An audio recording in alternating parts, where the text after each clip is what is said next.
Bonjour à toutes et à tous. Nous vous remercions pour votre présence. Donc Daniel est toujours là pour lire les extraits de Saint-Irénée. Par contre, Florian a été cas contact, donc il ne pourra pas être présent ce soir, mais il nous a envoyé des extraits de ces enregistrements que nous avons insérés dans le diaporama. Donc nous pourrons avoir nos interludes musicaux au violoncelle.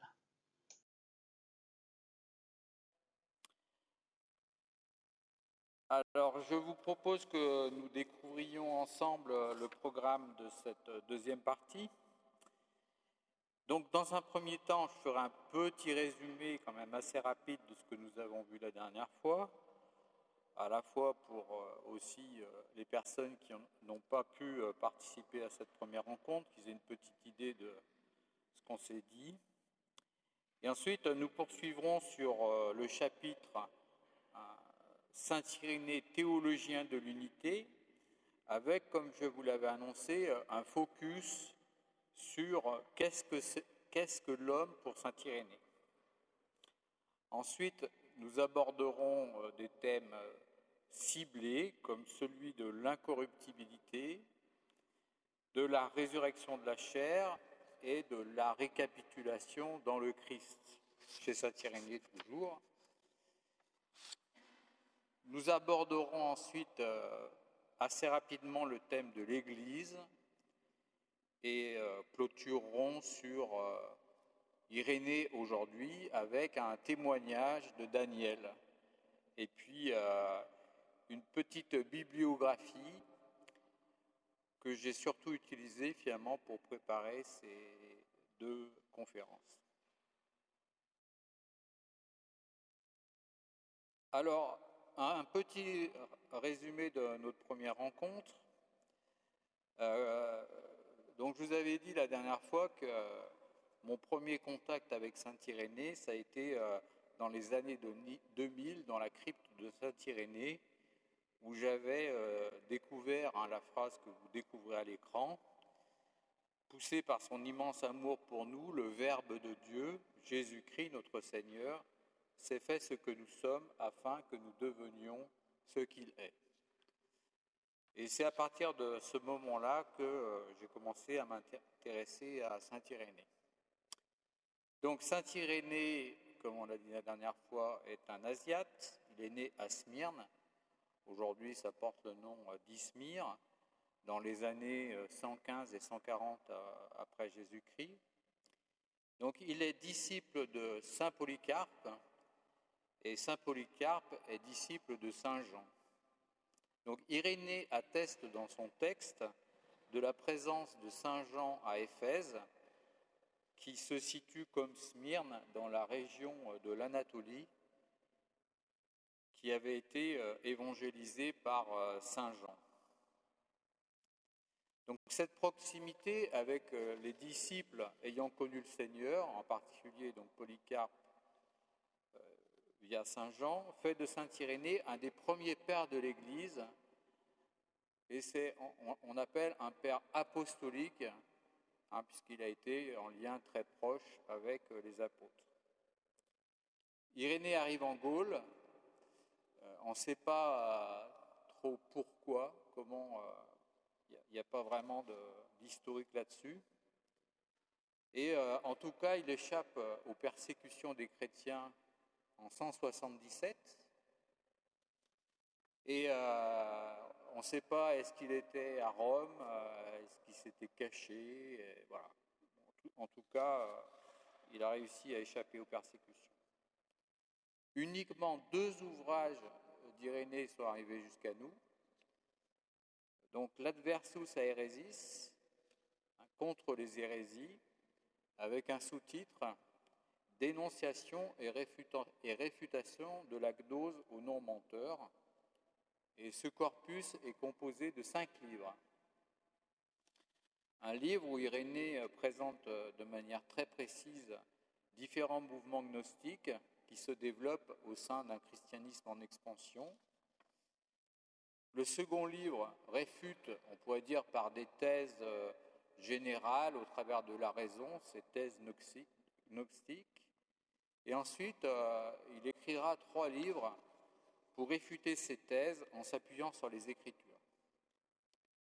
Donc la gnose hérétique est à considérer comme une perversion de la vraie gnose, qui est la foi chrétienne authentique.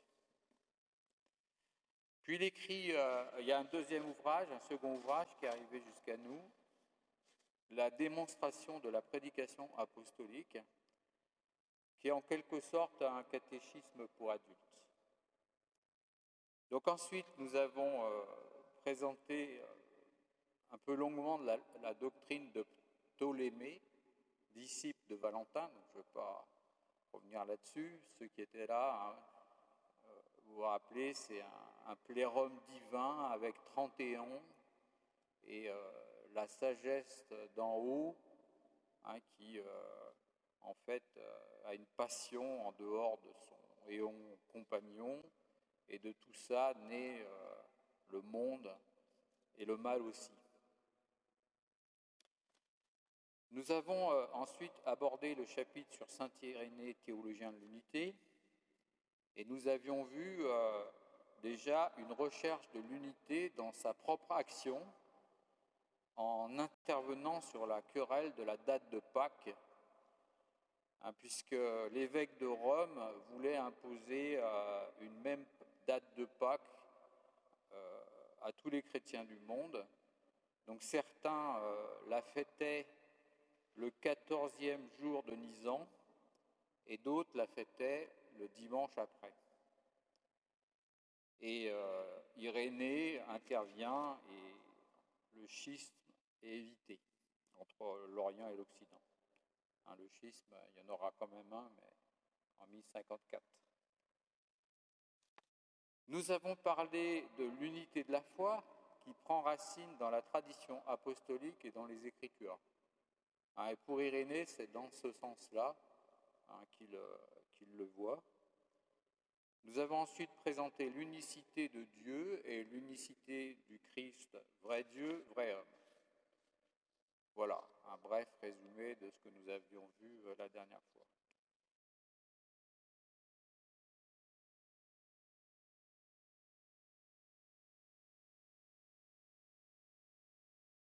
Donc là, nous allons continuer l'unité. Donc après le Père, le Christ, vient l'unité de l'Esprit. C'est en effet un seul et même Esprit de Dieu qui, chez les prophètes, a annoncé la venue du Seigneur et ce qu'elle serait, et qui, chez les anciens, a bien traduit ce qui avait été bien prophétisé, et c'est lui encore qui, chez les apôtres, a annoncé que la plénitude du temps de la filiation adoptive était arrivée, que le royaume des cieux était proche, qu'il résidait au-dedans des hommes qui croyaient en l'Emmanuel, né de la Vierge. L'Esprit Saint qui a inspiré les prophètes dans l'Ancien Testament est le même que l'esprit d'adoption filiale envoyé par le Fils, répandu sur les apôtres à la Pentecôte. C'est l'Esprit qui nous permet d'être fils par adoption au travers du baptême.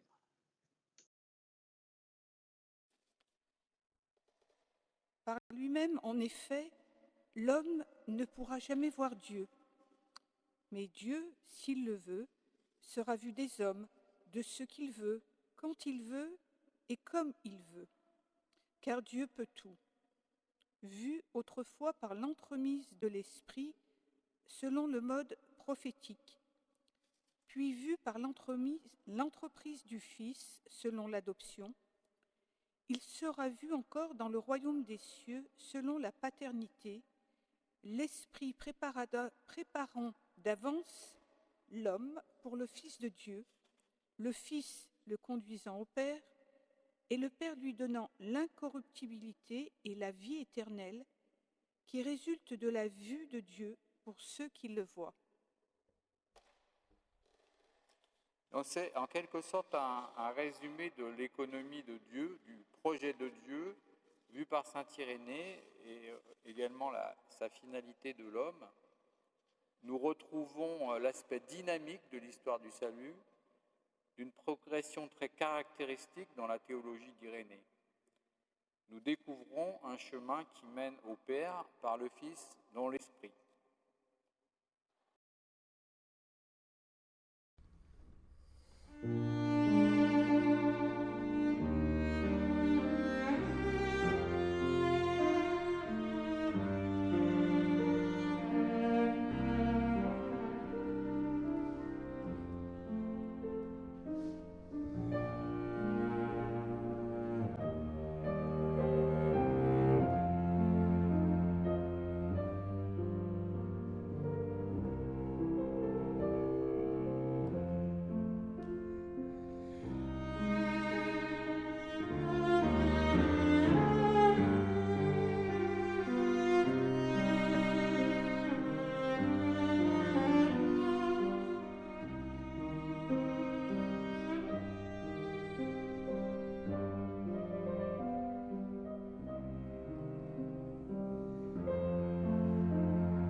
L'unité des testaments. Irénée s'oppose à la doctrine, on a vu, de Ptolémée, donc de Valentin, mais aussi d'autres gnostiques comme Cerdon et Marcion, qui exprimaient une séparation entre le Dieu de l'Ancien Testament et le Dieu du Nouveau Testament. Dans l'hypothèse retenue par Marcion et Cerdon, il ne peut y avoir d'unité entre les deux testaments. Dans un passage, Irénée précise que cette division en deux dieux est la négation de Dieu lui-même.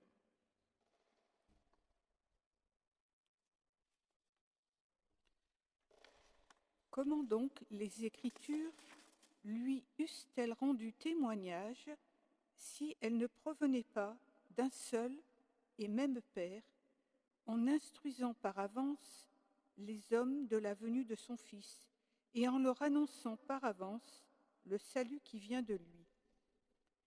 Si vous croyez Moïse, disait-il, vous me croiriez moi aussi, car c'est de moi qu'il a écrit.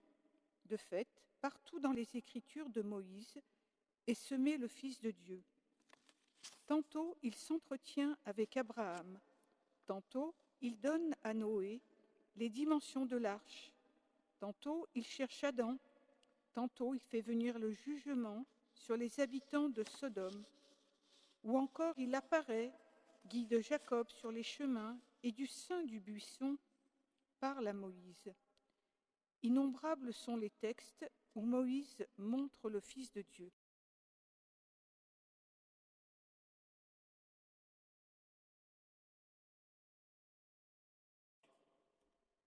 Nous en avions déjà un peu parlé la dernière fois. Donc, je le répète encore, donc pour Irénée, la tradition apostolique précède les Écritures. Et cette tradition apostolique participe à la formulation de la règle de la vérité ou règle de foi, règle de la foi. Donc c'est une expression qu'il utilise au singulier, bien que dans son œuvre, on en trouve plusieurs. On en avait lu la dernière fois. Voilà, c'est la particularité d'Irénée qui voit toujours l'unité dans la diversité. Donc cette règle de foi ou règle de vérité donne aussi une règle de lecture des évangiles. Pour Irénée, le fait d'avoir une interprétation, on peut dire, conforme à la foi orthodoxe, c'est d'avoir une interprétation des Écritures conforme à la règle de vérité, ce que font pas les gnostiques. Et il va même jusqu'à nous proposer aussi, lorsque nous trouvons des passages difficiles dans les Écritures, que nous pouvons naturellement nous rattacher à cette règle de foi, puisque ces passages difficiles doivent aussi respecter ces règles de foi. Ça veut dire aussi parfois nous appuyer sur des passages plus faciles.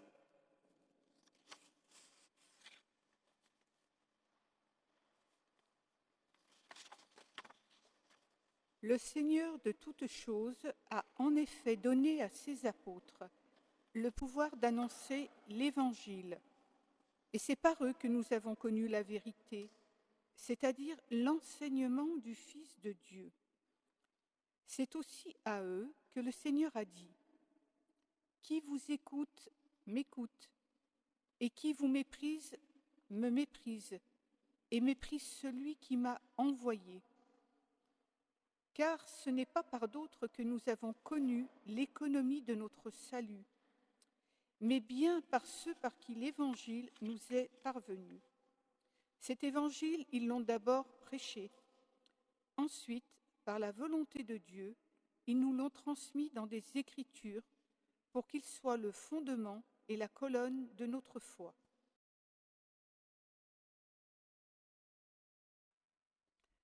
Ainsi Matthieu publia-t-il chez les Hébreux, dans leur propre langue, une forme écrite d'évangile, à l'époque où Pierre et Paul évangélisaient Rome et y fondaient l'Église.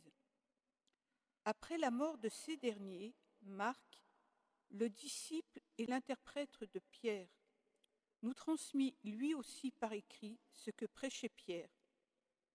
De son côté, Luc, le compagnon de Paul, consigna en un livre l'évangile que prêchait celui-ci. Puis Jean, le disciple du Seigneur, celui-là même qui avait reposé sur sa poitrine, publia lui aussi l'évangile, tandis qu'il séjournait à Éphèse, en Asie. Voilà, Irénée finalement donne des indications très intéressantes sur les 4 évangiles dans son livre Contre les hérésies, qui sont beaucoup plus développés que ce petit passage qu'on vient de lire. Et il est aussi intéressant de montrer qu'il essaye d'expliquer pourquoi il faut retenir 4 évangiles. Irénée a vécu bien avant les conciles où ont été fixés les canons des Écritures. Pour les évangiles, je crois qu'il faudra attendre le IVe siècle, lors du concile de Laodicée, en 364. Mais déjà, Irénée avait perçu les textes de référence qui seront pour la plupart retenus lors des conciles. Alors, il utilise quelques points particuliers pour justifier finalement la présence de 4 évangiles. Il nous dit qu'il existe 4 régions du monde, qu'il existe 4 directions, ou 4 directions du vent. C'est aussi en référence aux 4 alliances, celle octroyée à Noé, celle octroyée à Abraham, celle de la loi de Moïse et enfin la nouvelle alliance qui renouvelle l'homme. Il précise aussi quelques traits caractéristiques de chacun des évangiles, mais malheureusement on n'aura pas le temps d'approfondir tout ça.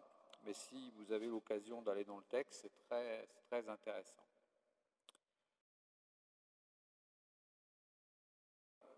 Irénée fait aussi référence aux tétramorphes, aussi qu'on appelle les 4 vivants. Ce sont 4 animaux ailés, un tyran, le char, dans une vision d'Ézéchiel. Hein, c'est Ézéchiel 1, 14. Et c'est aussi repris dans l'Apocalypse de Saint Jean, au chapitre 4, versets 7 et 8. Alors pour ceux qui sont déjà allés à Chalais, chez les Dominicaines, donc c'est au-dessus de Grenoble, dans les hauteurs, et quand on pénètre dans leur magnifique église ou grande chapelle, on trouve au point haut de la voûte de l'église de l'abbaye une représentation sculptée et colorée de ces quatre vivants, avec au centre l'agneau immolé. C'est une représentation en France qui est assez rare. Donc ces quatre chérubins et leurs figures sont l'image de l'activité du Fils de Dieu. Ce sont en quelque sorte des attributs de Dieu. Le premier de ces vivants est semblable à un lion qui caractérise la puissance et la royauté du Fils de Dieu. Le second est semblable à un jeune taureau, ce qui manifeste sa fonction de sacrificateur et de prêtre. Le troisième a un visage pareil à celui d'un homme, avec des ailes, ce qui évoque clairement la venue humaine du Christ. Et le quatrième est semblable à un aigle qui vole, ce qui indique le don de l'Esprit.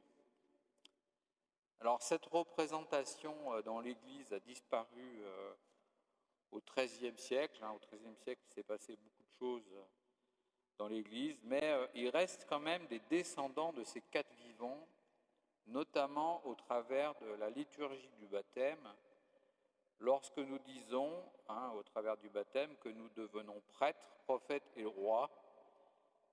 Finalement, Irénée nous dit qu'on reçoit les attributs du Fils. Donc le prêtre, le taureau, le prophète, l'aigle, le roi, le lion, et puis la personne qui est baptisée, c'est la personne humaine, sans elle.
Pour traiter ce thème, je me suis particulièrement appuyé sur l'excellente synthèse proposée par Bernard Sesboué dans son ouvrage « Tout récapitulé dans le Christ » dans son chapitre 4 sur l'anthropologie irénéenne. Vous trouverez la référence bibliographie précise à la fin de cette présentation.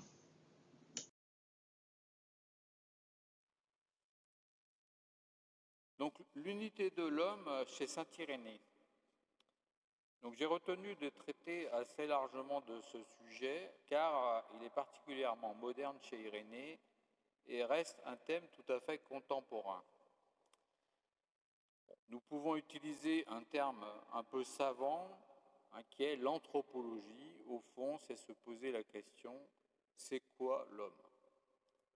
Cette question anthropologique sera abordée par les différents pères de l'Église, mais l'approche d'Irénée dans ce domaine est majeure. Donc pour nous mettre en appétit un petit texte d'Irénée qu'on trouve dans le livre 4 au chapitre 39, que l'on pourrait finalement toujours garder en mémoire. Comment d'ailleurs seras-tu Dieu alors que tu n'as pas encore été fait homme ? Comment seras-tu parfait alors que tu viens à peine d'être créé ? Comment seras-tu immortel alors que dans une nature mortelle, tu n'as pas obéi à ton Créateur ? Car il te faut garder ton rang d'homme et ensuite seulement recevoir en partage la gloire de Dieu. Car ce n'est pas toi qui fais Dieu, mais Dieu qui te fait.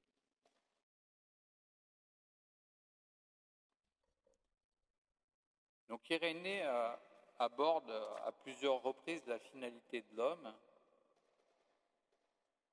Peu avant le passage que nous allons lire juste après, Irénée parle de l'élection d'Abraham comme un ami, et l'amitié de Dieu procure l'incorruptibilité. On reparlera tout à l'heure de cette incorruptibilité.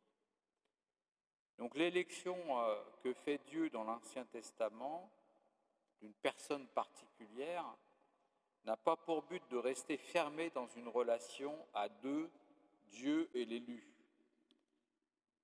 Mais le fait de reconnaître cette élection donne la possibilité aux autres de prendre part à cette communion, car l'homme a besoin de communion avec Dieu.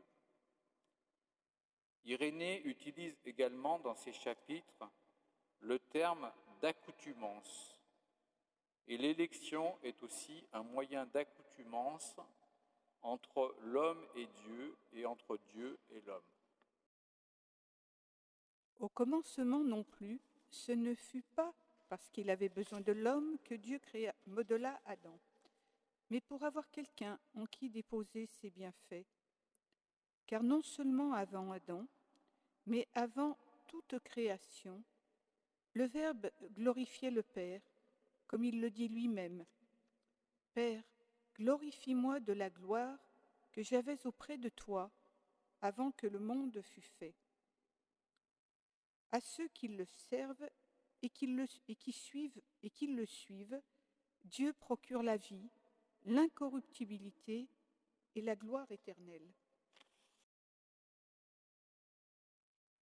Donc, je ne peux m'empêcher de vous présenter donc l'une des phrases très médiatiques de saint Irénée, en la citant dans son intégralité, surtout après, dans la partie après de celle qui est toujours citée. Et cela permet de mieux comprendre, en particulier, que pour Irénée, la vie dépasse largement la vie terrestre.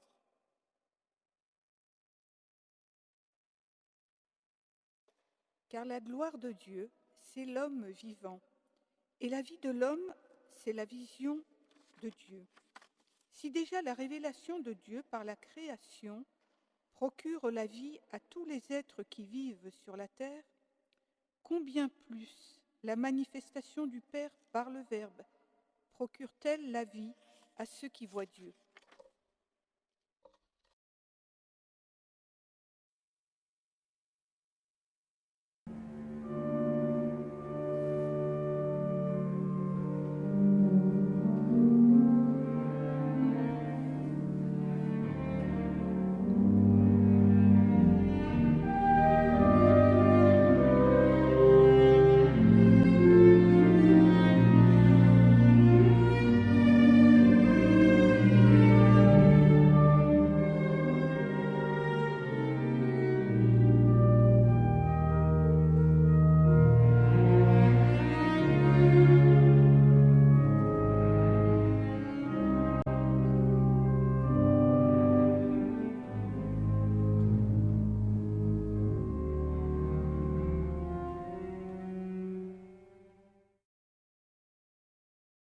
Laurence Merlerin a réalisé une étude des usages bibliques d'Irénée à l'aide d'un outil informatique, Biblindex, qui est utilisé en particulier aux sources chrétiennes. Et le verset le plus récurrent dans l'œuvre d'Irénée, c'est Genèse 2,7, qui arrive 80 fois. Pour ceux qui n'étaient pas là la dernière fois, on retrouve à peu près dans l'œuvre d'Irénée 3500 citations de l'Écriture. Donc ça vous donne une idée du texte le plus récurrent. Donc si on se remémore ce verset de la Genèse, pour faire l'homme, Dieu pétrit une masse d'argile extraite de la terre, et sur sa face, il souffla un souffle de vie, et l'homme devint une âme vivante. Le deuxième passage le plus cité, en fait, il y en a deux qui arrivent à égalité. Il y a Jean 1, 14. Bon, c'est pas forcément surprenant, je dirais, de voir beaucoup de citations de Jean dans la mesure où Irénée donc, est dans une tradition johannique. Donc si on se rappelle de ce passage, et le Verbe s'est fait chair, et il a habité parmi nous, et nous avons vu sa gloire, cette gloire que, Fils unique, plein de grâce et de vérité, il tient du Père. Et cité également 40 fois, donc l'autre petit passage de la Genèse concernant la création, donc Genèse 1, 26, 27. Alors Dieu dit, créons l'homme à notre image et ressemblance, qu'il ait tout pouvoir sur les poissons de la mer, sur les poissons du ciel, sur les oiseaux du ciel, et sur les bestiaux, et sur toute la terre, et sur les reptiles se traînant à terre. Et Dieu créa l'homme, il le créa à l'image de Dieu, et il les créa, mâle et femelle. Donc la particularité d'Irénée contre les hérésies, c'est qu'il ne sépare pas ces deux aspects de la création, comme pourront le faire d'autres pères de l'Église ou pères ou philosophes de l'époque, par exemple Philon et Origène. Pour Irénée, la création de l'homme est unique et il cite au même rang ces deux passages de la Genèse 1,26 et 2,7. Le modelage de l'homme n'est pas un acte inférieur à sa fabrication à l'image, puisqu'Adam est à la fois fait et modelé par les mains de Dieu, le Verbe et la sagesse. Nous trouvons chez Irénée l'œuvre de la Trinité pour la création, mais pas exprimée en termes de personnes, exprimée de manière opérative. Irénée parle des trois personnes de la Trinité, mais il n'aborde pas le terme directement de Trinité. Et il n'aborde pas non plus le terme en tant que personne. Donc ces fonctions dans la création qu'attribue Irénée à Dieu opèrent la volonté, la décision ou le commandement de créer, le fait de prendre de lui la substance des choses créées, au Fils l'exécution, la forme et le modèle des choses créées, et à l'Esprit le parachèvement, la disposition, l'ordination ou l'ornement des choses créées, et également leur nourriture et leur accroissement.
Jamais, en effet, Adam n'a échappé aux mains de Dieu, auquel parlait le Père lorsqu'il disait « Faisons l'homme à notre image et à notre ressemblance ». Et c'est pourquoi, à la fin, non par la volonté de la chair, ni par la volonté de l'homme, mais par le bon plaisir du Père, les mains de Dieu ont rendu l'homme vivant pour qu'Adam devienne à l'image et à la ressemblance de Dieu. L'œuvre des mains de Dieu se poursuit tout au long de l'économie du salut. La main de Dieu adhère à l'homme, car le modelage de l'homme n'est pas terminé au soir du 6e jour de la création, mais se terminera lorsque l'image et la ressemblance seront parfaites, la fin étant la communication de la vie, c'est-à-dire de la vie du Verbe, du Père et de l'Esprit de Dieu. Donc l'approche de l'image et de la ressemblance chez Irénée est exposée de manière complexe. Les pères qui le suivront continueront la réflexion sur la base des deux parties de Genèse qu'on a vues tout à l'heure, chacun avec des développements spécifiques. On peut dire que la réflexion continue aujourd'hui. Nous pouvons cependant repérer deux grandes manières d'aborder l'image et la ressemblance. Et l'approche d'Irénée est subtile car elle oscille entre ces deux manières de considérer la chose. Une première approche, qui sera notamment celle d'Origène, est de considérer que l'image est le commencement et la ressemblance, l'achèvement. Donc quand on parle de commencement, c'est en fait le départ, la genèse, et la ressemblance, l'achèvement, c'est la fin des temps. Cette approche est très présente chez Irénée. L'image est donnée et la ressemblance se construit dans une dynamique à la fois collective et personnelle.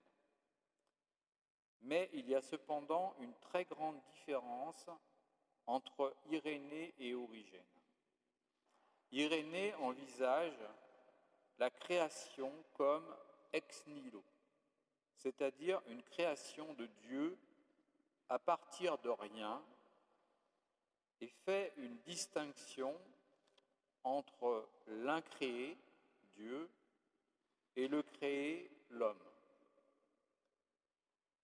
Cette façon d'envisager l'homme provient de la tradition hébraïque, où en hébreu est utilisé le terme bazar, ou bassar, je ne sais pas comment on prononce, que nous traduisons souvent par chair, mais qui ne signifie pas la même chose que le mot chair aujourd'hui.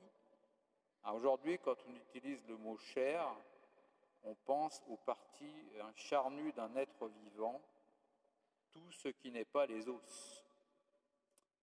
Mais le mot hébreu bassar, que l'on traduit parfois par chair, désigne finalement la totalité humaine, c'est-à-dire l'ensemble corps et âme. Donc avant d'arriver au français, ça transite encore par le grec, où ce terme bassar est traduit le plus souvent par sarx et aussi par soma.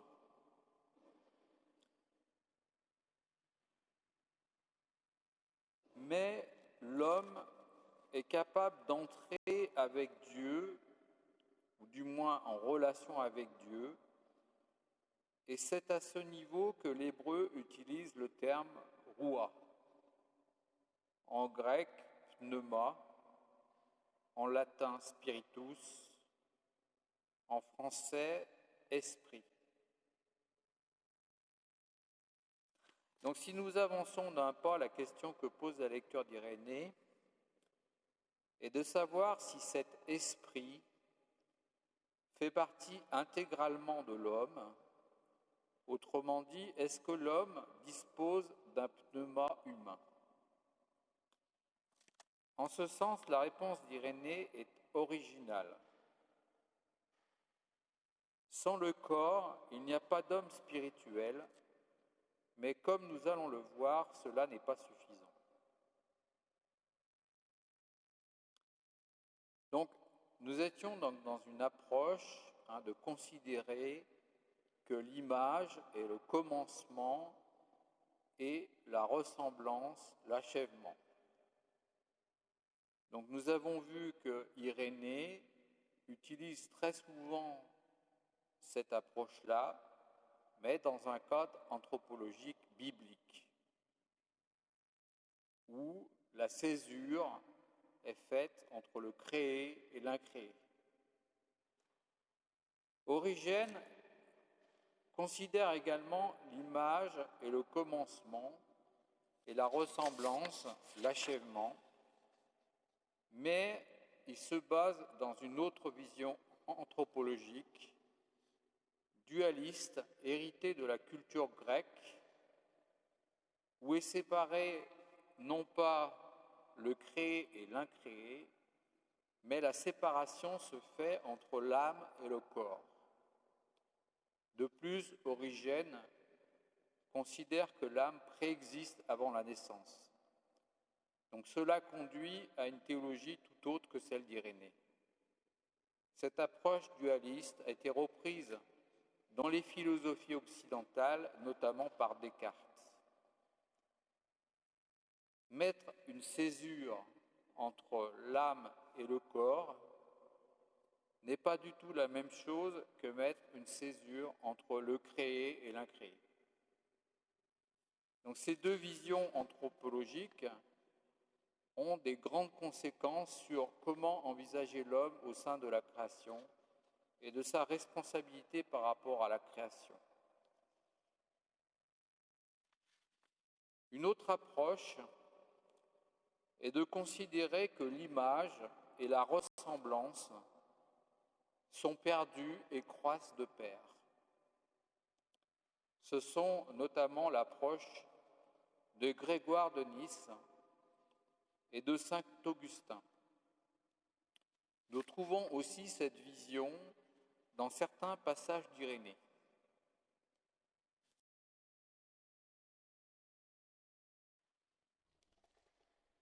Que le Dieu de la paix lui-même vous sanctifie totalement, et que votre être entier, l'esprit, l'âme et le corps soient gardés sans reproche à l'avènement de notre Seigneur Jésus-Christ.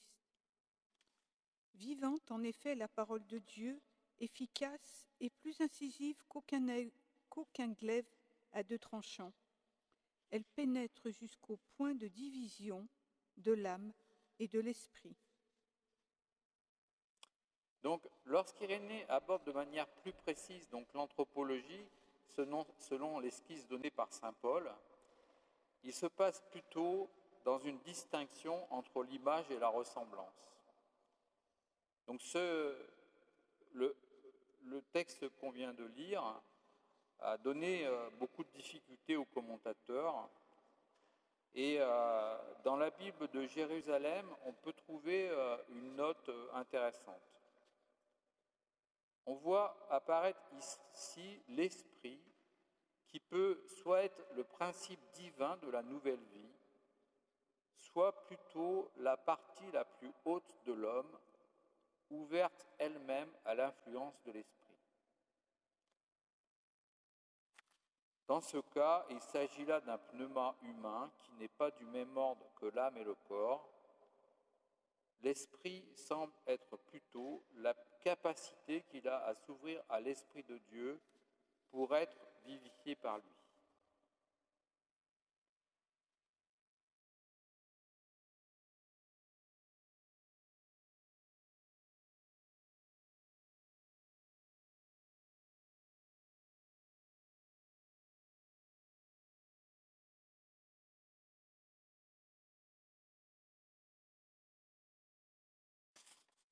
En effet, si l'on écarte la substance de la chair, c'est-à-dire l'ouvrage modelé, pour ne considérer que ce qui est proprement esprit. Une telle chose n'est plus spirituelle, mais l'esprit de l'homme ou l'esprit de Dieu. En revanche, lorsque cet esprit, en se mélangeant à l'âme, s'est uni à l'ouvrage modelé, grâce à cette effusion de l'esprit, se trouve réalisé l'homme spirituel et parfait, et c'est celui-là même qui a été fait à l'image et à la ressemblance de Dieu. Quand au contraire, l'esprit fait défaut à l'âme, un tel homme, restant en vérité psychique et charnel, sera imparfait, possédant bien l'image de Dieu dans l'ouvrage modelé, mais n'ayant pas reçu la ressemblance par le moyen de l'esprit. Alors, il faut se rappeler que Irénée répond aussi aux gnostiques, et les valentiniens avaient trois catégories d'hommes ontologiquement différents, les iliques, les psychiques et les pneumatiques. Donc les gnostiques divisent l'homme, tandis que Irénée recherche à en faire une unité.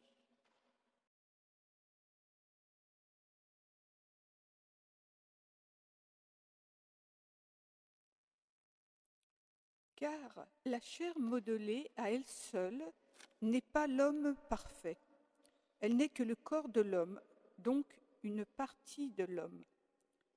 L'âme à elle seule n'est pas davantage l'homme. Elle n'est que l'âme de l'homme, donc une partie de l'homme. L'esprit non plus n'est pas l'homme. On lui donne le nom d'esprit, non celui d'homme. C'est le mélange et l'union de toutes ces choses qui constituent l'homme parfait.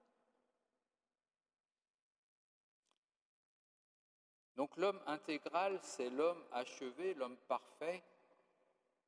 Et cette évolution vers l'homme parfait est une évolution progressive chez Irénée.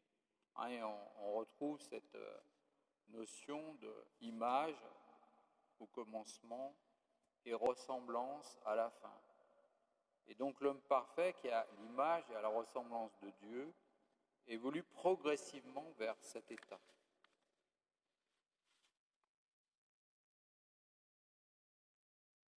Alors Isabelle de Handia, qui est une grande spécialiste de Saint-Irénée, dans son ouvrage Homo Vivens, propose une exégèse très fine du texte d'Irénée et formule les choses, on peut dire dans le texte, mais de manière intéressante.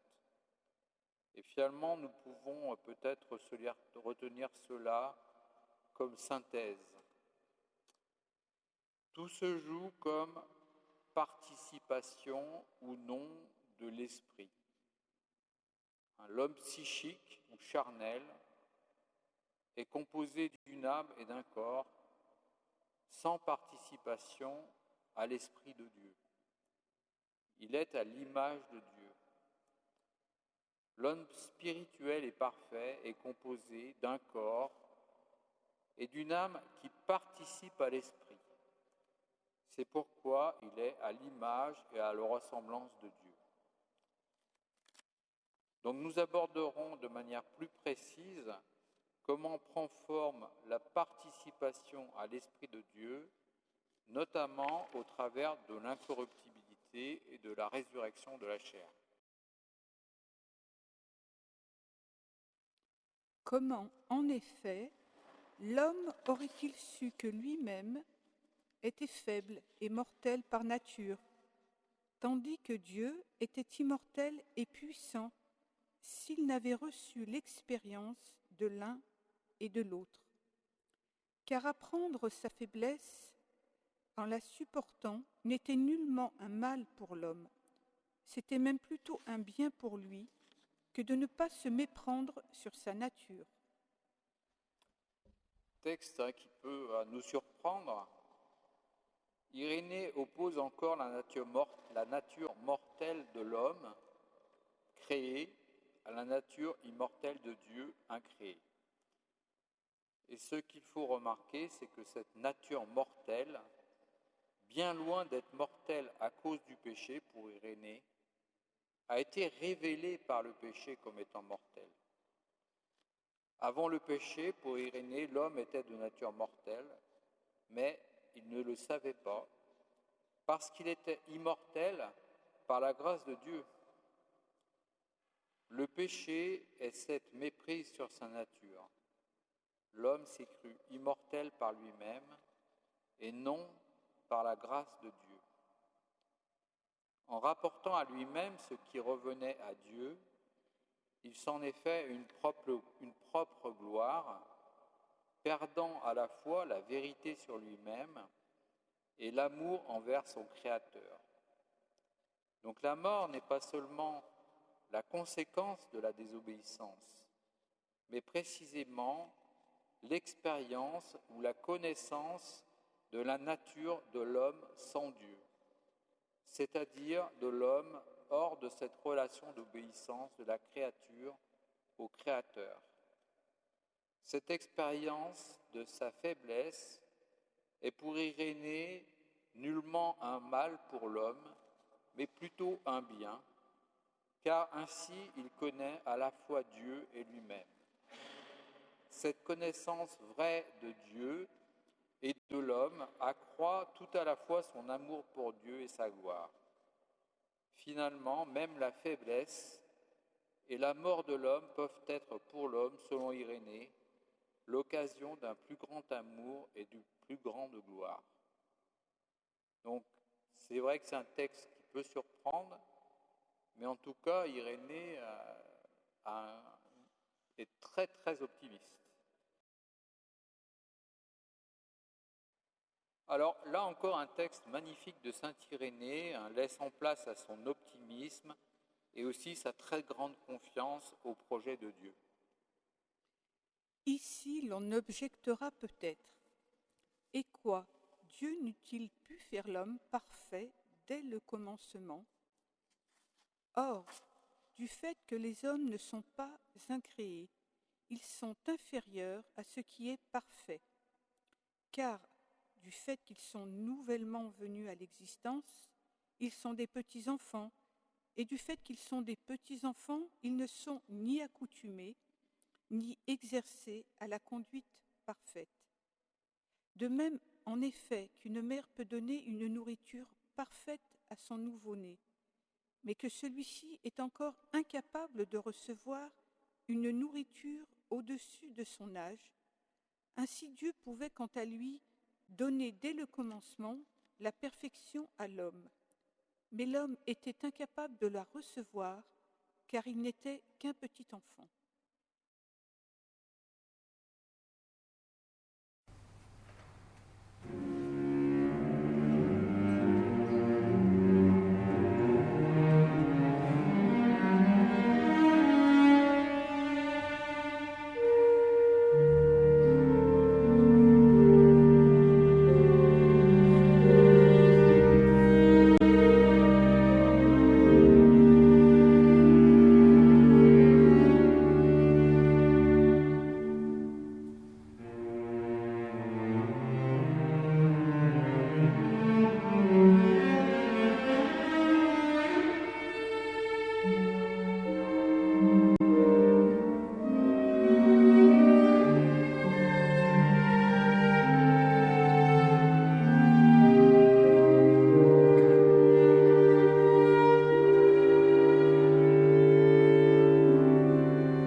Bernard Sesboué, dans Tout récapitulé dans le Christ, présente le thème de la liberté de l'homme chez saint Irénée.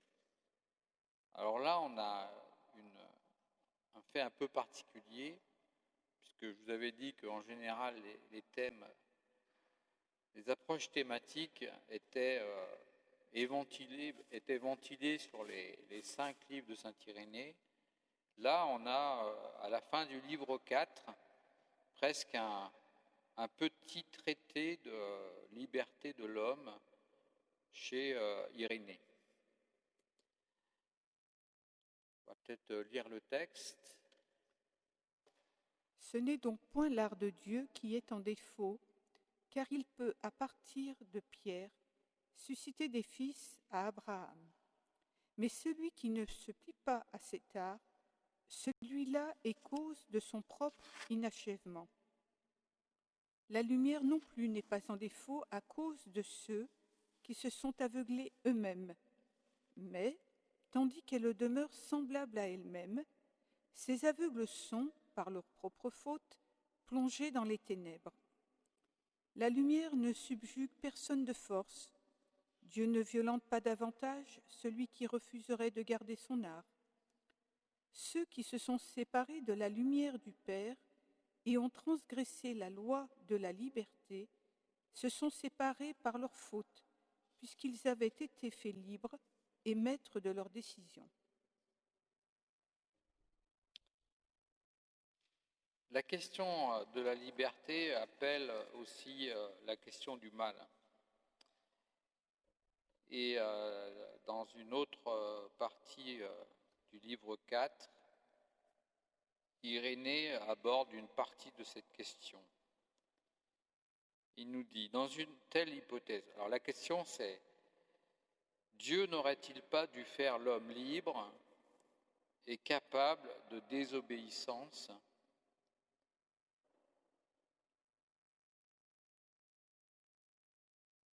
À la question, Dieu n'aurait pas dû faire l'homme libre et capable de désobéissance, Irénée précise. Dans une telle hypothèse, répondrons-nous, le bien n'aurait aucun charme pour eux. Pour eux, c'est les hommes. La communion avec Dieu serait sans valeur et il n'y aurait rien de désirable dans un bien qui le serait acquis sans mouvement ni souci, ni application de leur part, et aurait surgi automatiquement et sans effort.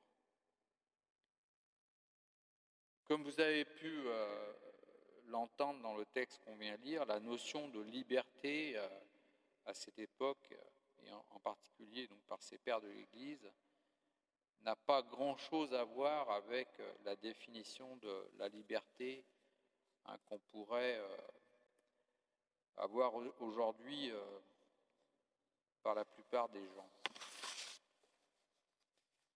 L'homme a été créé dans le bien et est capable de faire le bien librement. Le bon conseil, c'est le don de Dieu qui permet à l'homme de bien se servir de sa faculté de choix. À une toute autre époque, au milieu du XIIIe siècle, ce sujet sera particulièrement développé par saint Thomas d'Aquin en précisant ce qu'est un acte humain, libre et volontaire.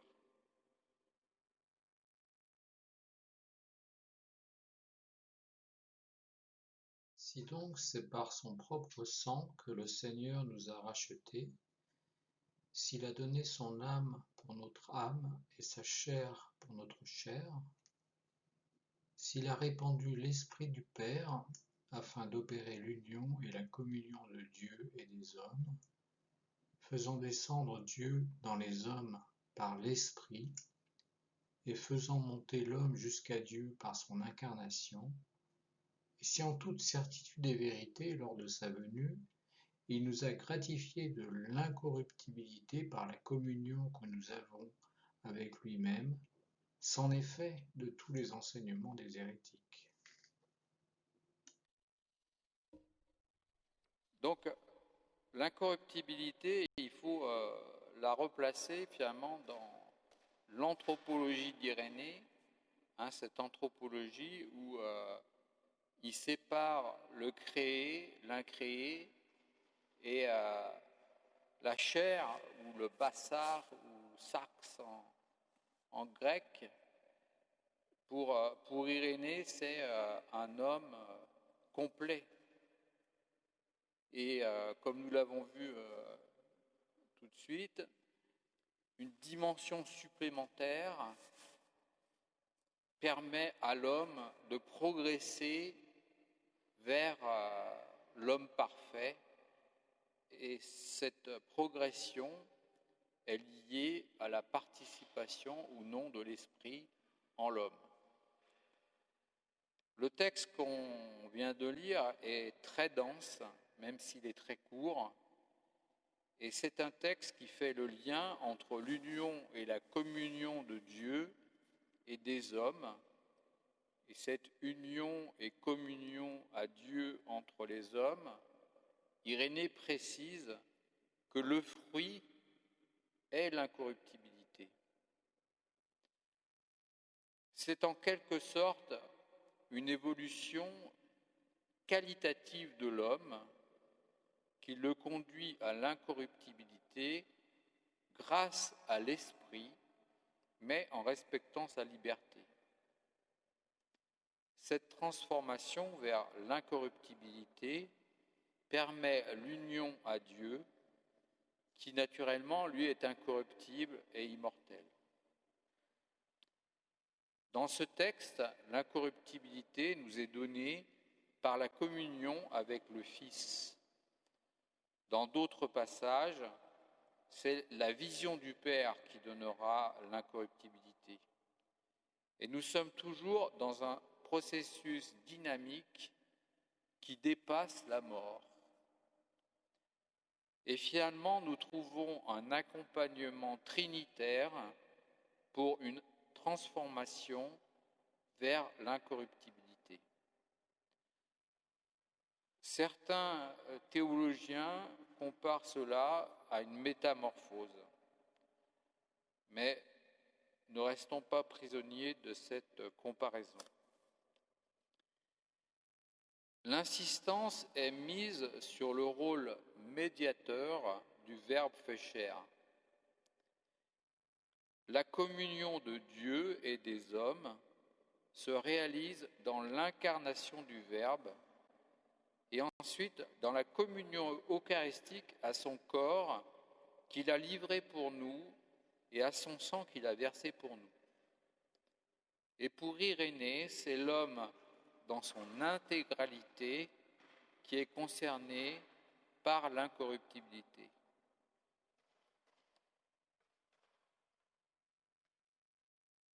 Comme nous l'avons vu dans son approche anthropologique unitive, qui vise l'intégralité de l'homme, la question pour Irénée est plus celle de la divinisation de l'homme que celle de l'immortalité de l'âme.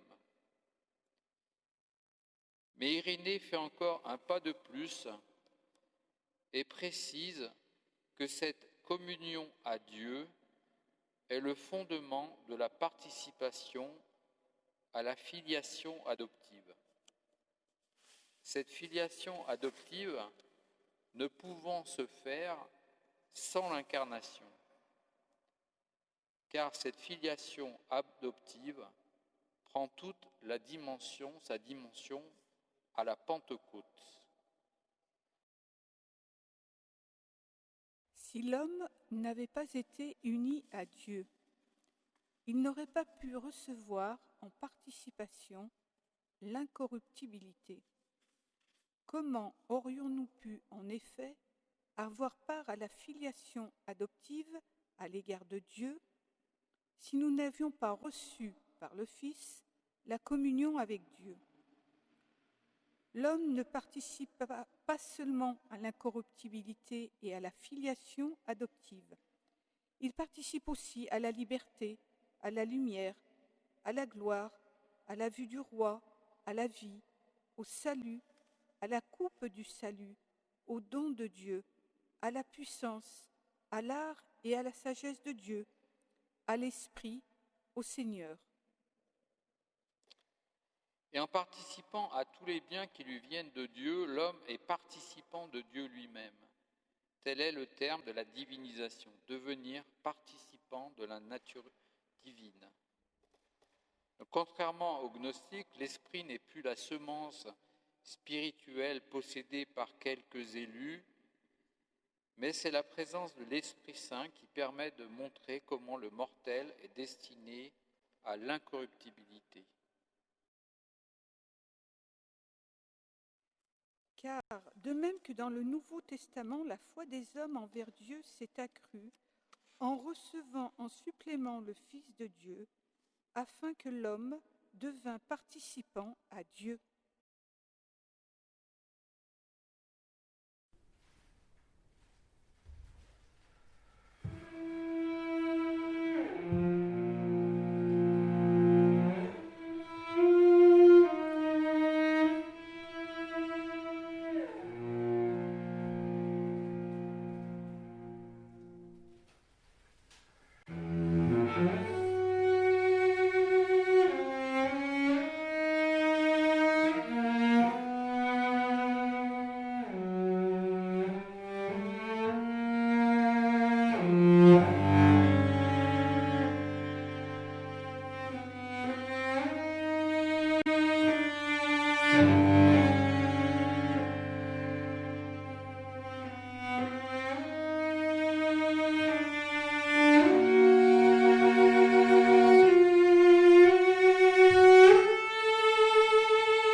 Donc après avoir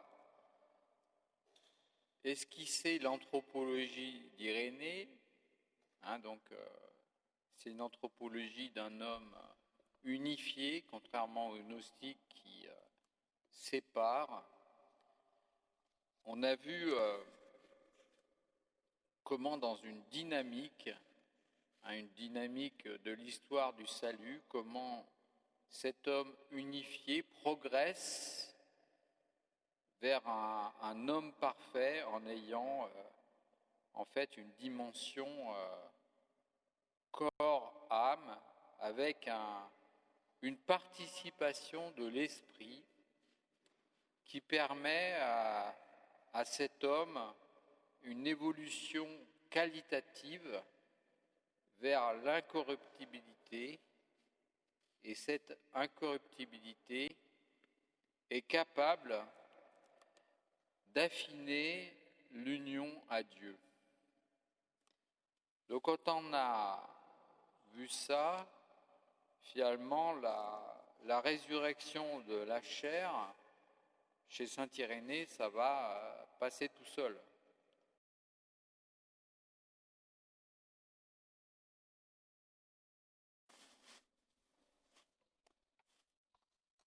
Donc cette résurrection de la chair, pour saint Irénée, n'est pas concevable sans l'incarnation. Tout se tient. L'incarnation concerne, pour Irénée, toutes les étapes du Christ, depuis sa naissance jusqu'à sa mort, sa résurrection, son ascension et le don de l'Esprit Saint à la Pentecôte. L'incarnation chez Irénée, c'est toutes ces étapes.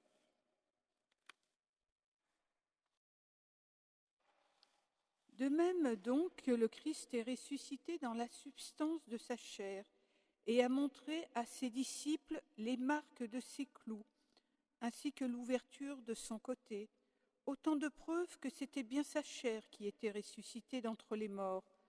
De même, dit l'apôtre, Dieu nous ressuscitera, nous aussi, par sa puissance. Alors vous voyez, dans le texte, on utilise 2 fois chair qui n'ont pas forcément la même signification. On peut effectivement considérer que la substance de sa chair, c'est bien le terme chair qu'on imagine aujourd'hui, et que c'était bien sa chair qui était ressuscitée. Ça prend une dimension plus générale de l'homme. L'incarnation est au centre et le levier de notre salut. Donc Irénée insiste sur la réalité de la chair du Christ. Le Verbe prend chair parce que son intention est de sauver notre chair. Irénée n'hésite pas à dire que le Seigneur a donné sa chair pour notre chair. Le mot chair n'est pas entendu au sens matériel, mais comme l'indication de la condition humaine concrète. C'est ce qu'on a déjà évoqué. Les marques des clous et l'ouverture du côté sont des preuves que le Christ avait une vraie chair, donc là une chair au sens moderne. Il faut aussi se rappeler qu'Irénée s'oppose aux thèses gnostiques et des valentiniens, considérant 3 types d'hommes.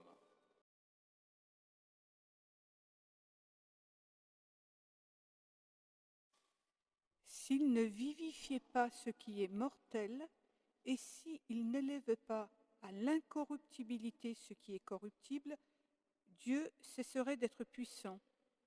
Car celui qui a fait au commencement, quand il l'a voulu, ce qui n'était pas, saura à plus forte raison, s'il le veut, rétablir dans la vie qu'il donne ce qui a existé déjà. Donc Irénée en fait appel à la toute-puissance de Dieu et nous dit que si Dieu a été capable de créer l'univers et toutes les créatures à partir de rien, il pourra bien nous ressusciter. Ça paraît pas inconcevable vu sa puissance.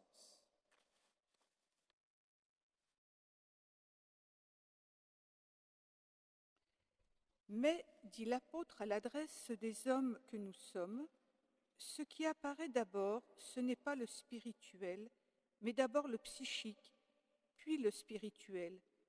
Rien de plus juste, car il fallait que l'homme fût d'abord modelé, qu'après avoir été modelé, il reçut une âme et qu'ensuite seulement il reçut la communion de l'esprit. C'est pourquoi aussi le premier Adam a été une âme vivante, mais le second Adam a été fait esprit vivifiant. De même donc que celui qui a été fait âme vivante, en inclinant vers le mal, a perdu la vie. Ainsi ce même homme, en revenant au bien et en recevant l'esprit vivifiant, retrouvera la vie. Donc c'est encore un texte très, très résumé, qui résume bien la pensée d'Irénée. Là, on voit bien finalement cette dynamique d'image à la ressemblance dans un commencement et dans une fin. Et au commencement, Adam, donc finalement, qui est corps et âme, mais où il y a un petit souffle de vie qui est donné, mais ce souffle de vie n'est pas suffisant pour passer à l'étape ultime de l'homme complet.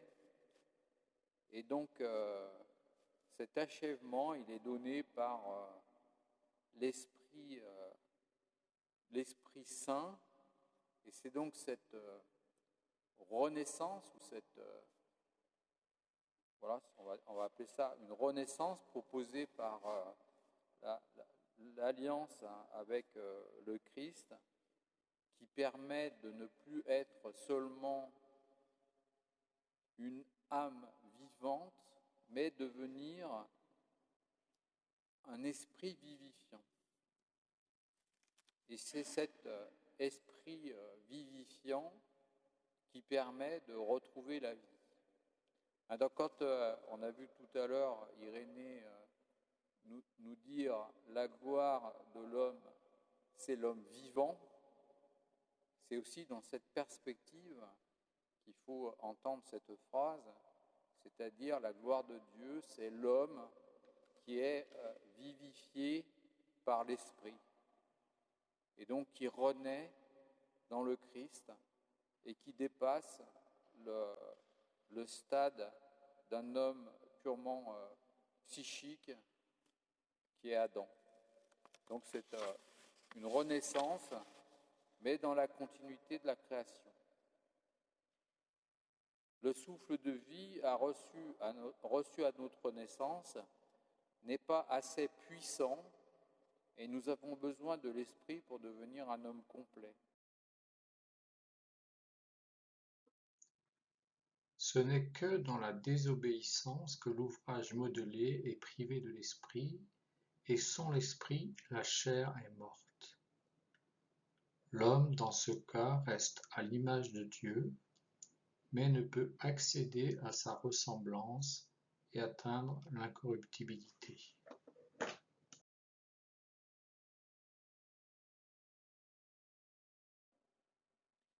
L'incorruptibilité n'est pas seulement inscrite dans la création de l'homme à l'image et à la ressemblance de Dieu, mais elle est posée comme la finalité de cette création de l'homme faite pour l'incorruptibilité.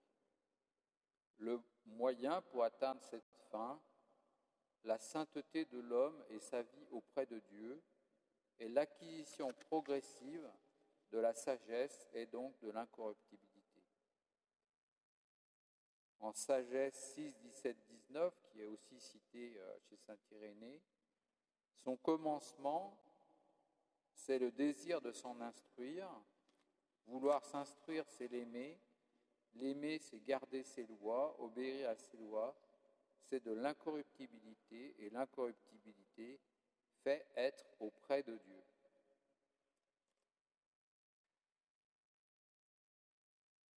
L'homme peut perdre la ressemblance par le péché sans perdre l'image de Dieu qui est dessinée sur sa propre chair. Il ne peut sortir des mains de Dieu qui ont laissé à l'ouvrage modelé l'empreinte de leurs doigts. La ressemblance, comme la filiation, est l'œuvre de l'Esprit Saint. Donc ça, on trouve ça dans la démonstration apostolique. Donc il faut donc souligner le lien de l'Esprit Saint et de la vie incorruptible. Irénée va répondre aux gnostiques en distinguant la chair avec et sans esprit, comme on l'a déjà vu précédemment. Et Irénée fonde son explication théologique de la résurrection de la chair par l'esprit et sur la distinction philosophique entre la substance et la qualité. Lorsqu'Irénée dit que la chair reçoit la qualité de l'esprit, il ne dit pas que l'homme cesse d'être une substance charnelle en recevant l'esprit. L'union de la chair et de l'esprit n'est pas une fusion où les composants perdent leur individualité, mais comme un mélange où chacun garde son individualité propre. Bon, en sachant que le terme de mélange utilisé par saint Irénée ne sera pas repris dans la tradition, puisque ce sera plutôt le terme d'union qui sera repris. Donc la chair reçoit de l'esprit la qualité d'être incorruptible, qui est la qualité de l'esprit, donc de Dieu. L'originalité et la profondeur d'Irénée est d'avoir lié l'image de Dieu à l'homme tout entier, corps et âme, et à son incorporation dans le Christ. Il a ainsi esquissé une théologie du corps humain, inséparable de la présence de l'esprit, c'est-à-dire une théologie de transfiguration de l'homme dans la gloire.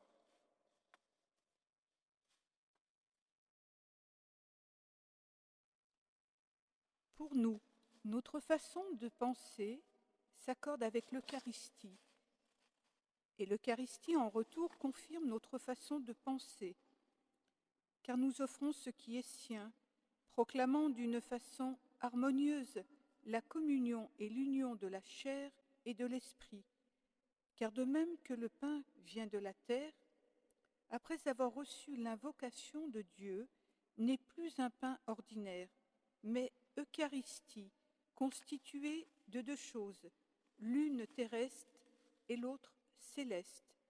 Ainsi nos corps qui participent à l'Eucharistie ne sont-ils plus corruptibles puisqu'ils ont l'espérance de la résurrection. Alors c'est encore un passage assez incroyable que nous propose Irénée, une façon assez simple de voir les choses, mais faut-il encore l'avoir exprimé avec clarté.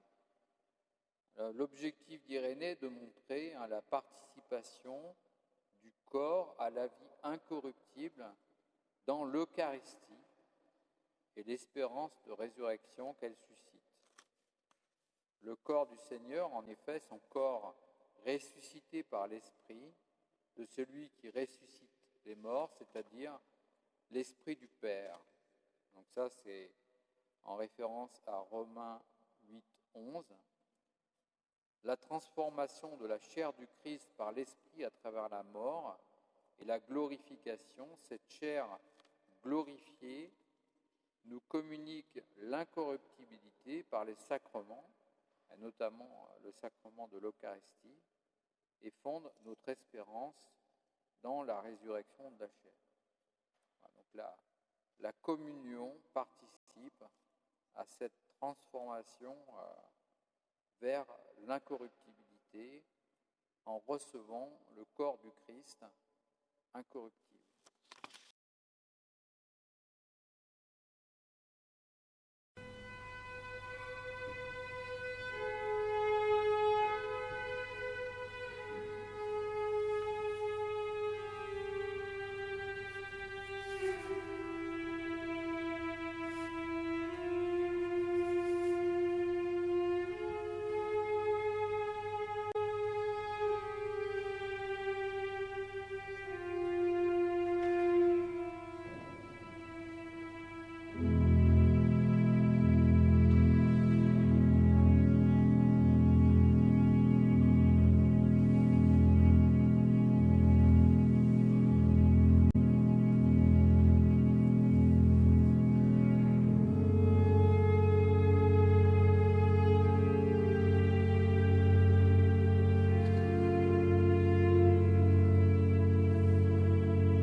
le terme de la récapitulation chez Irénée est très présent. Nous allons vous en montrer que quelques aspects, parce qu'il faudrait beaucoup de temps pour décortiquer tout ce thème très, très vaste.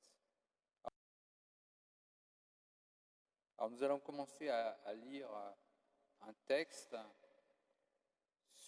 sur la récapitulation par la croix. Ce verbe qui nous avait été caché, l'économie du bois nous l'a manifesté.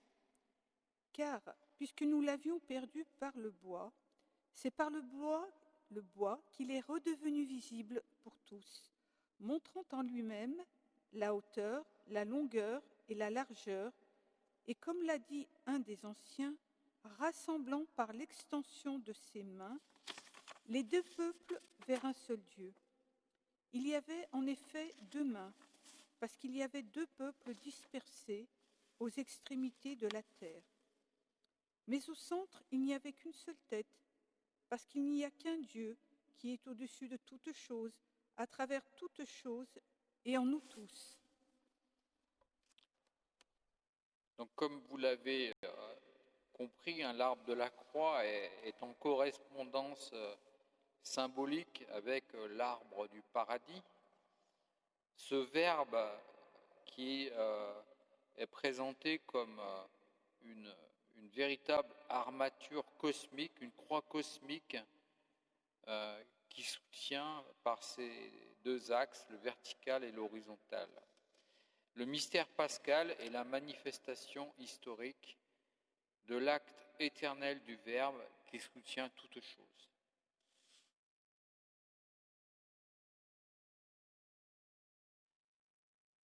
Donc la récapitulation, on pourrait appeler ça un peu un résumé. C'est le résumé de l'histoire du salut qui se trouve dans la prédication de l'Église et qui englobe le commencement, le milieu et la fin. Donc la totalité de l'économie de Dieu et de son opération infailliblement ordonnée au salut de l'homme et fondant notre foi.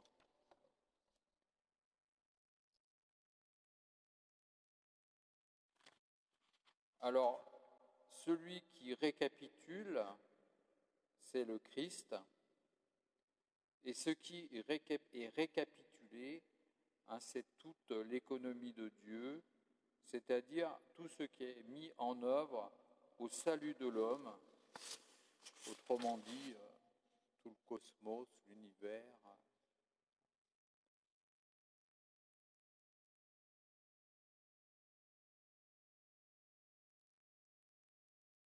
Dans cette récapitulation, il y a aussi une idée d'achèvement. La récapitulation n'entend pas ramener l'humanité à son origine, ni à son point de départ. Cette idée d'achèvement a une dimension eschatologique, on le voit dans la démonstration apostolique au chapitre 37. Donc ça, c'est quelque chose d'important chez Irénée, de dire que la finalité de l'homme, ce n'est pas un retour au paradis perdu, mais c'est d'aller dans une croissance vers Dieu. La visée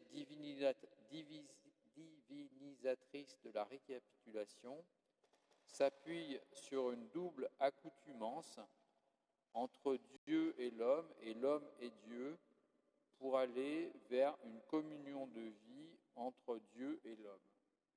Et cette double accoutumance, on la voit s'exprimer tout au long de l'histoire du salut. On l'a vu tout à l'heure, d'abord dans l'Ancien Testament, dans les alliances, dans aussi l'élection de certains personnages, et puis ensuite par la nouvelle alliance, et qui donne finalement à la Pentecôte l'esprit à l'humanité pour construire cette communion de vie entre Dieu et l'homme. dans un progrès vers l'incorruptibilité. Donc c'est aussi le dessein de Dieu sur l'homme.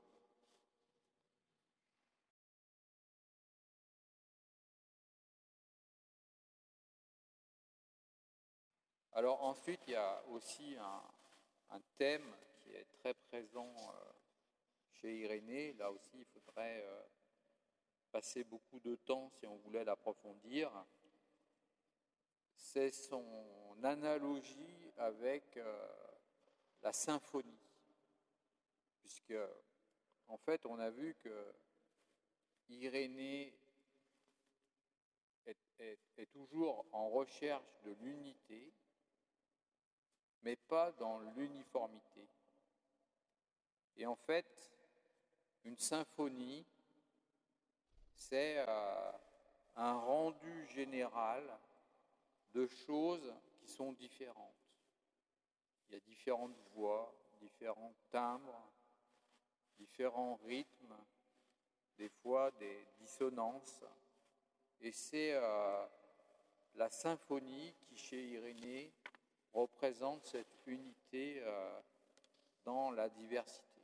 Donc on peut lire un tout petit passage, mais on pourrait en lire des dizaines et des dizaines qu'on trouve dans Contre les hérésies. Diverses et multiples n'en sont pas moins pour autant les choses qui ont été faites. Replacées dans l'ensemble de l'œuvre, elles apparaissent comme pleines de proportions et d'harmonie. Mais, envisagées chacune à part, elles apparaissent comme opposées les unes aux autres et discordantes.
L'unité de l'Église, on va commencer par lire encore un petit passage de Saint-Irénée.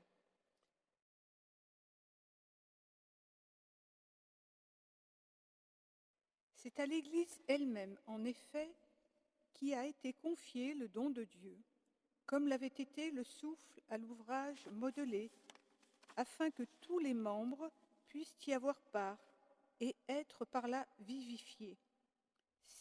C'est en elle qu'a été déposée la communion avec le Christ, c'est-à-dire l'Esprit Saint, art de l'incorruptibilité, confirmation de notre foi et échelle de notre ascension vers Dieu.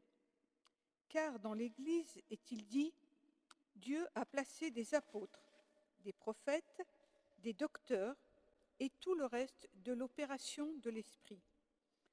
De cet esprit s'excluent donc tous ceux qui, refusant d'accourir à l'Église, se privent eux-mêmes de la vie par leurs doctrines fausses et leurs actions dépravées. Car là où est l'Église, là aussi est l'Esprit de Dieu. Et là où est l'Esprit de Dieu, là est l'Église et toute grâce. L'Église à l'époque d'Irénée est bien différente de celle que nous connaissons aujourd'hui. 2000 ans nous séparent, et ce texte peut parfois être difficile à entendre aujourd'hui. Nous pouvons aussi le lire que lorsque l'unité de l'esprit est rejetée par nos propres comportements, ce n'est plus l'Église. Le corps est menacé. L'unité de l'Église est faite par l'Esprit, nous dit saint Irénée. L'analogie entre le souffle de vie de l'ouvrage modelé et l'Église montre une relation entre la création et la constitution de l'Église comme corps du Christ. L'unité de l'Église est celle d'un organisme vivant, et l'Esprit est celui qui vivifie les membres du Christ. L'Église est une affaire collective. Ce n'est pas quelque chose de statique pour Irénée. Elle intègre sa propre dynamique comme une caravane guidée par le Christ vers le Père dans l'Esprit.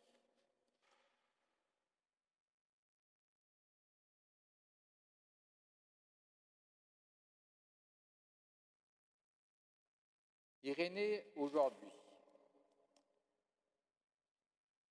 Alors comme vous le savez, le diocèse de Lyon a engagé la démarche pour demander que saint Irénée soit reconnu comme docteur de l'Église. Donc je pense que cette démarche a été engagée par Monseigneur Barbarin. Alors il y a une différence entre père de l'Église et docteur de l'Église. Donc la semaine dernière, j'avais essayé de vous présenter quelques pères de l'Église de l'époque apostolique. Et les pères de l'Église, en fait, concernent des personnes qui ont vécu dans un temps passé. Et en tout cas, dans l'Église catholique, je ne crois pas qu'on renommera des gens pères de l'Église. Ce qui est, je ne crois, pas le cas dans l'Église orthodoxe. Je crois qu'ils peuvent encore avoir cette démarche de repérer des grands penseurs qu'ils considèrent comme pères. Par contre, les docteurs de l'Église, ce n'est pas lié à une époque. Mais c'est quand même un club très fermé, les pères de l'Église, puisque aujourd'hui, donc dans le monde entier, il y a seulement 36 docteurs de l'Église, dont 4 Français. L'Église attribue officiellement le titre de docteur de l'Église à des théologiens auxquels elle reconnaît une autorité particulière de témoins de la doctrine en raison de la sûreté de leurs pensées, de la sainteté de leur vie, de l'importance de leur œuvre. Donc actuellement, les 4 Français qui sont docteurs de l'Église, on a Saint Bernard de Clairvaux, Saint Hilaire de Poitiers, Saint François de Sales et Sainte Thérèse de Lisieux. On peut dire aussi que Irénée a eu une incidence ou une renaissance lors du Concile Vatican II. Et parmi les théologiens, donc certains savants ont quantifié un peu les choses, et c'est le 3e cité après saint Thomas d'Aquin et saint Augustin. Saint Irénée influence aussi des théologiens contemporains. comme le père Théard de Chardin, dans son ouvrage « Le phénomène humain », il propose une vision orientée de l'évolution de l'univers. C'est clair que c'est des époques très différentes, il ne faut pas considérer que c'est la même chose, mais il y a une tradition dans l'Église qui s'appuie sur cette dimension dynamique de l'évolution. C'est aussi, Irénée, un moyen de favoriser l'unité des chrétiens, en particulier entre catholiques et orthodoxes, puisque Irénée est vraiment un des piliers de la théologie orthodoxe.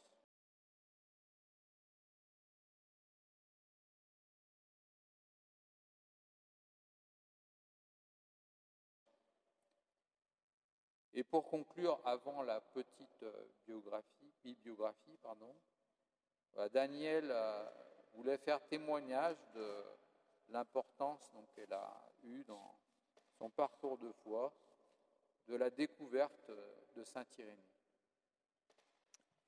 Bonjour à chacune et à chacun d'entre vous. Merci pour votre présence. Merci à Jean-Luc qui m'offre la joie de partager avec vous le retentissement de l'œuvre de Saint-Irénée dans ma conversion au catholicisme. Pour rappel, Saint-Irénée est disciple de Polycarpe, lui-même disciple de Saint Jean, lui-même apôtre du Christ, et environ 2000 ans plus tard, moi-même. En sa qualité de saint et de père de l'Église, comment Saint-Irénée peut-il poursuivre encore aujourd'hui son œuvre d'évangélisation? C'est toute la raison et l'opportunité de mon témoignage. Dans un premier temps, je vais vous présenter rapidement mon parcours spirituel et dans un second temps, le rôle déterminant de Saint-Irénée dans ma conversion catholique. Mon parcours spirituel. Je ne suis pas née dans une famille chrétienne et c'est vers l'âge de 40 ans que j'ai reçu profondément l'appel de Dieu dans mon cœur qui va se manifester par une quête spirituelle ardente dans ma recherche de la vérité. Ce que j'ignorais, c'est que mon entendement allait devoir affronter et relever 2 chocs. Dieu a un fils et on peut manger son fils. Première épître de saint Paul apôtre aux Corinthiens, chapitre 1, verset 18, « La prédication de la croix est une folie. » Pour me ménager, Dieu va ainsi durant 12 ans procéder à 2 étapes que j'analyse aujourd'hui comme une croissance spirituelle dans la foi chrétienne, progressive et adaptée pour pallier à l'impuissance de l'entendement. La première étape, mon baptême inaugurant ma conversion au christianisme, dans le protestantisme, où je vais être formée et enracinée à Christ par la Lectio Divina, étude et oraison de la Bible. La seconde étape, ma conversion au catholicisme, scellant définitivement la plénitude de ma foi chrétienne, grâce aux sacrements que sont la communion et la confirmation. Dans mon parcours spirituel, quel est le rôle de Saint-Irénée dans ma conversion ou comment Dieu va me conduire du protestantisme au catholicisme? Le hasard que certains chrétiens reconnaissent comme la main invisible de Dieu va déposer entre mes mains ce livre de l'œuvre de Saint-Irénée. La gloire de Dieu, c'est l'homme vivant. Que nous déclare Saint-Irénée à propos de l'Eucharistie? Le Seigneur affirme que son corps et son sang sont l'oblation de la nouvelle alliance. L'Eucharistie, communion à son corps et à son sang, par lesquels se fortifie notre sang et nos corps, car nous sommes les membres de son corps. Et je dirais un mystère que je ne saurais vous expliquer. Avant ma conversion au catholicisme, j'avais ce sentiment de quête inachevée, comme si ma foi était amputée de sa moitié manquante. Saint Irénée déclare que les mains de Dieu Le Père sont son Fils Jésus-Christ et l'Esprit Saint. Et si j'osais la comparaison, je dirais que les deux mains du Christ sont parole et Eucharistie. Notre Seigneur a dit « Demandez et vous recevrez », et les apôtres au Seigneur augmentent en nous la foi. J'ai donc demandé et je rends grâce à Dieu d'avoir reçu. Car si c'est l'action de l'Esprit Saint qui vivifie notre foi au Fils de Dieu, c'est aussi sous l'action du seul et même Esprit de Dieu que nous croyons en l'Eucharistie.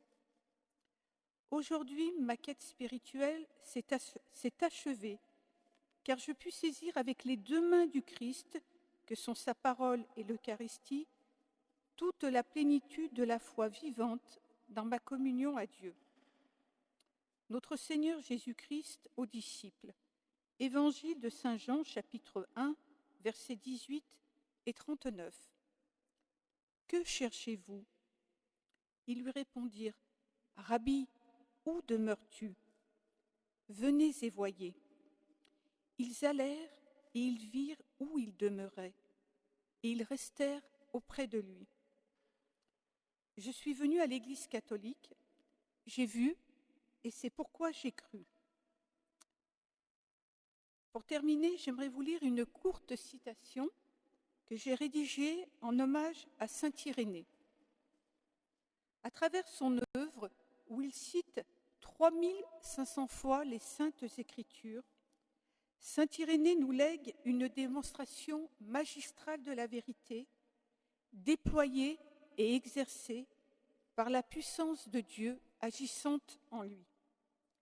Divine louange symphonique de la parole de Dieu, son autorité spirituelle, héritée de la tradition apostolique, demeure éternellement un flambeau de la lumière du Christ pour tous ceux qui vont en lui, un saint, un père et un docteur de l'Église. Je vous remercie.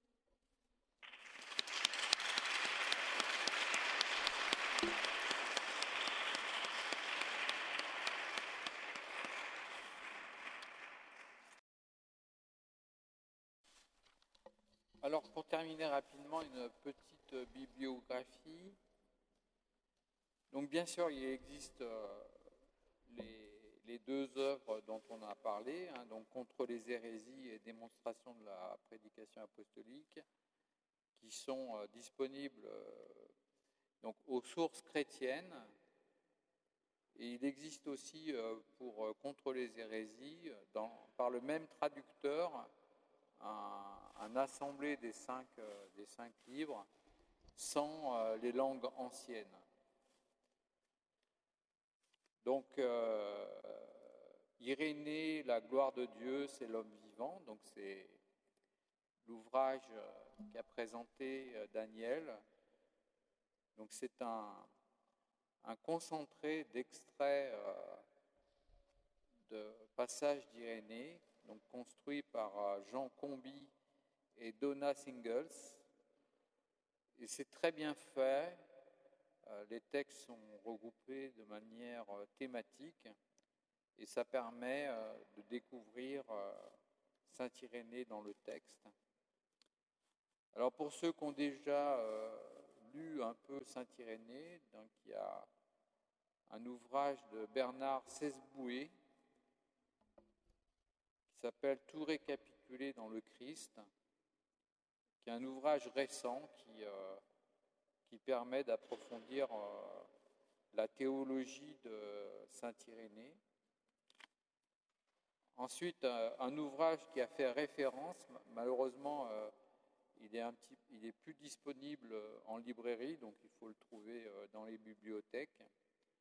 C'est Homo Vivens de Isabelle Andia. C'est un livre vraiment remarquable qui fait une analyse très très poussée de cette théologie. À noter aussi qu'il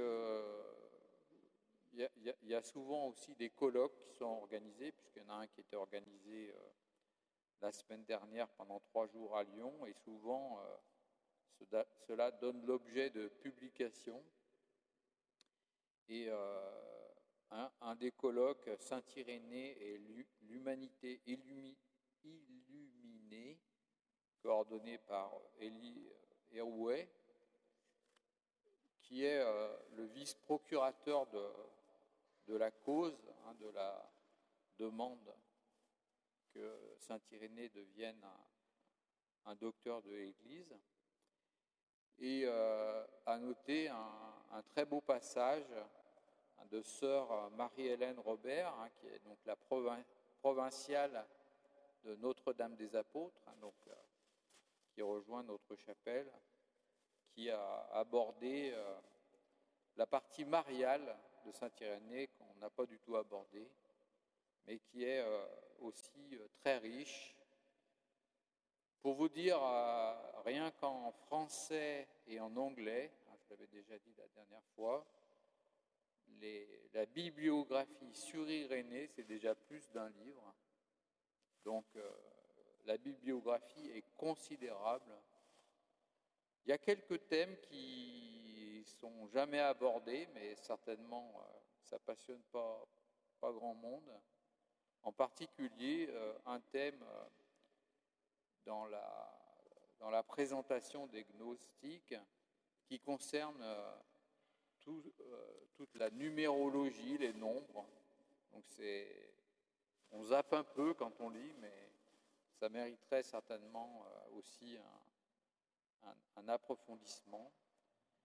Il y a aussi des parties qu'on n'a pas du tout abordées, qui est son eschatologie, qui fait aussi l'objet quand même de beaucoup d'ouvrages, et en particulier le sujet du millénarisme qui était présent à cette époque. Donc en particulier, Élie Erouet a fait une belle conférence qu'on trouve sur Internet dans le cadre de l'année 2020 sur Irénée, qui répond à est-ce que Irénée était vraiment millénariste ou pas.